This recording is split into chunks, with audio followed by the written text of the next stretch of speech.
Maanta waxaan ka sheekeynaynaa wax la yiraahdo domain Philippine. Ma ogtahay in magaca shirkadaada internetka ee loo yaqaan domain uu yahay hanti digital ah? Haddii aadan maanta qabsan ee dhici karto in beri qof kale uu diiwaan gashto kadibna lagugu qasbo in lacag badan aad ku bixiso. Taas waxaa loo yaqaanaa domain Philippine. Sagaashanaadkii markii internetka uu cusbaa, dad yar ayaa ku baraarugsanaa wax la yiraahdo domain.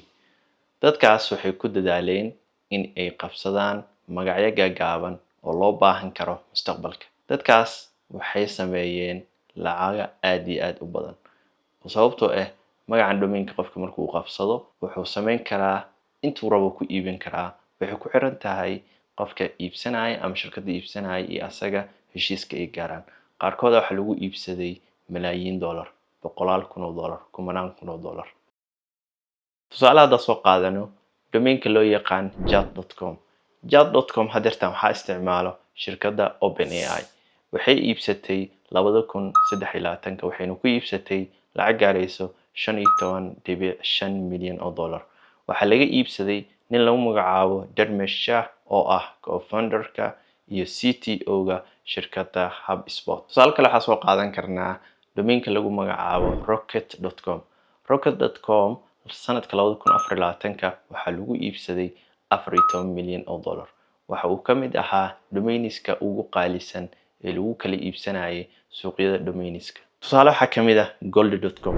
Gold.com waxaa lagu kala iibsanayay sanadka 2024 lacag gaarayso 8.5 milyan. Waxa uuna ka mid ahaa domainiska ugu qaalisan ee la iibsaday 2024. Haddii aad bilaabayso shirkad, maqaayad, application cusub ama mashruuc wuxuu doono ha noqdo, waxaa muhiim ah marka koowaad inaad diiwaan geliso domainka. Haddii kale waxaa dhici karto in domainkaaga si fudud qof kale ku diiwaan gashto. Taas macnaheedu waa in magacaaga aad beddesho, macaamiishaada ay kugu wareeraan, sidoo kalena lagugu qasbo hadhow si aad u soo ceshato magacaaga in aad bixiso kumanaan dollar. Xalka ugu fudud waa in aad si dhaqso leh ku diiwaan gelisaa mar kasta oo aad ku fikirto mashruuc ama shirkad ama wax allaale wixii kugu soo dhaco ee aad u baahan tahay in mustaqbalka aad ka dhabayso. Waxaa muhiim ah domainkaaga inaad diiwaan gashato si aysan qof kale hadhow u diiwaan gelin. Taas waxay kaa caawinaysaa in mustaqbalka aan lacag badan lagaa siinin domainkaaga adigoo mashruucaaga qaybta dhexe kaga jiro. Waxaa laga yaabaa dadka qaar inay isdhahaan website iyo qarash badan uma hayo ama uma diyaarsanin. Waxaad samayn kartaa si fudud. Domainka waa lacag fudud. Sanadkii waxaa laga yaabaa inaad bixiso $10 ama $15, taasoo marka kaa saacidayso in aana hadhow lacag badan laga qaadin.